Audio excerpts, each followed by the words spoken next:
What do you do when you have way too many eggs? You make eggnog.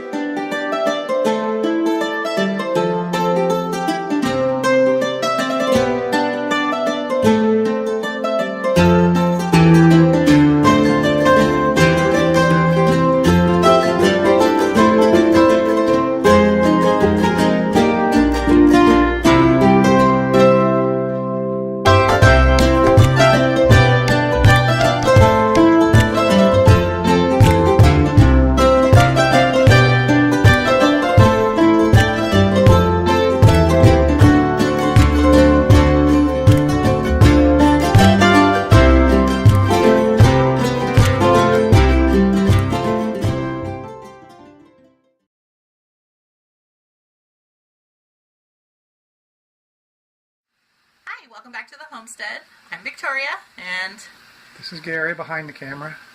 And right now we're trying to use the tons of eggs that we're getting right now. We're getting between 10 and 13 eggs a day. Today we got 9, which is a slow day and not normal. So what do you do when you have a surplus of eggs and it's the holidays? And so I went online and I found a cool recipe for aged eggnog. It gets better as it gets older. You can show them the... So this is an Alton Brown recipe, who is like one of my favorite all-time chefs. He's hilarious, and he's more of a chemist than anything because he tells you how things work and, you know, how the ingredients work together. Very scientific, but funny at the same time. So he's really cool to watch. I don't know if any of you have heard of him, but he was on the Food Network for years. So I trust his recipe. So what we're doing is, this is 12 egg yolks. I've already separated them. And this is my second batch, so I kind of know what I'm doing this time. This is a pound of sugar. This is organic granulated sugar. And it works out to be about 2 cups even. I've got fresh nutmeg that we're going to grate. And I've got all of the liquid ingredients pre-assembled. It just makes time go easier. So if you've never used fresh nutmeg, I highly recommend getting it. It's not very expensive. It lasts a really long time. This little tin I've had for about, 5 years.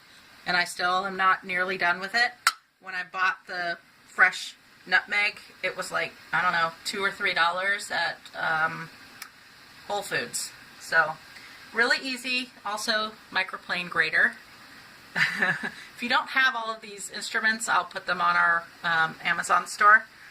But very, very easy. Normally I just put it over whatever I'm using and start to grate it. This recipe calls for, I believe, a half teaspoon. What is it? Grated, 1 teaspoon of freshly grated nutmeg. And then more when you serve it. But you can just kind of guesstimate it if you don't want to get a look inside, see what it looks like. Okay, I think that's good. We've got the eggnog in with the egg yolk, the egg yolks. We're going to add our pound of sugar, and then we're going to whisk. And this is going to make your arm tired. So if you have a bowl of a stand mixer that's big enough to do this, I recommend doing that. But you want to whisk all the sugar in to the egg yolks until it gets creamier color, more light in color. And it starts to stream in, this isn't ready, but in an unbroken ribbon is what you're looking for. So it's not nearly complete. So I'll show you what it looks like when I get there. Alright, so I don't know if you can tell, but it's lightened in color quite a bit. And now it streams off in a unbroken ribbon. So that's the consistency you're looking for. Oh, it smells so good. I wish you could smell it. All right.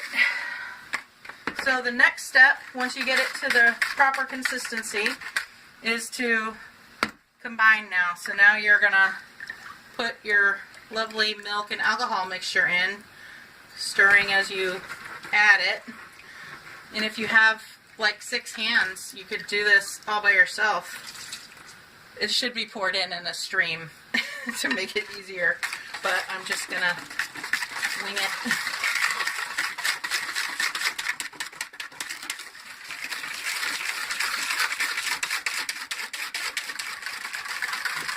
Almost there.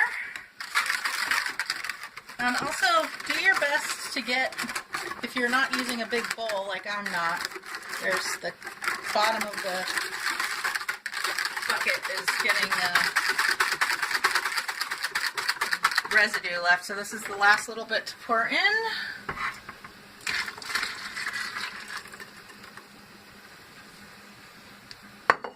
And just combine as best you can for a while. It's going to get really frothy.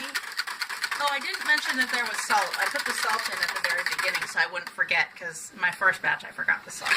It's only a 1/4 teaspoon, so I don't think it'll hurt it any, but it'll help bring out the nutmeg flavor.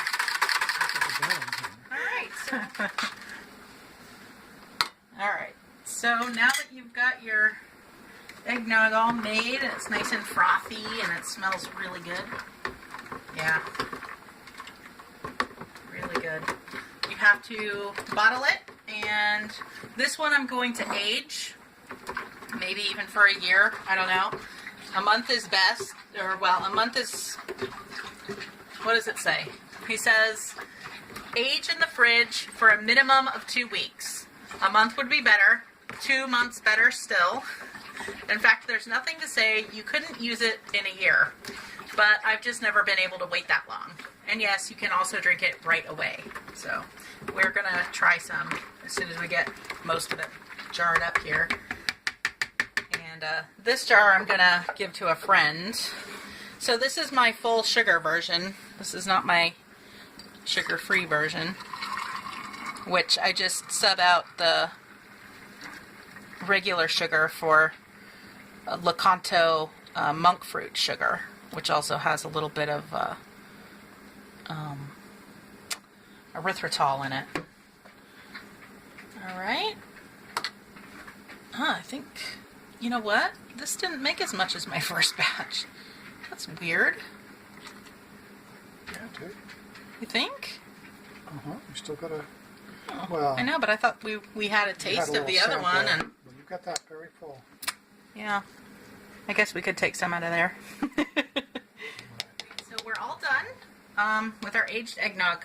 I just wanted to point out that I did 2 versions. My first batch I did a sugar-free version, which I used this new sugar that I found that I really like. It's not regular sugar. It's made from the monk fruit, the fiber of the monk fruit, and erythritol. It is a 1-to-1 replacement of sugar. So it's really good. I'll also put a link in to it in our store. So I did a jar for Christmas and a jar for New Year's. So those are going to age.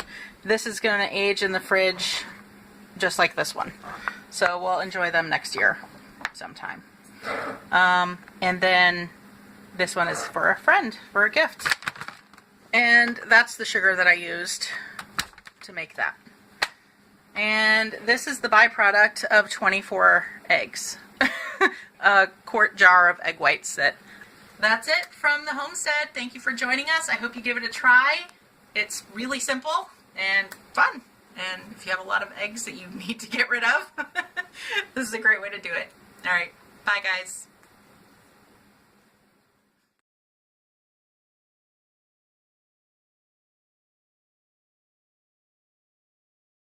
You spilled the cream and booze mixture on the counter.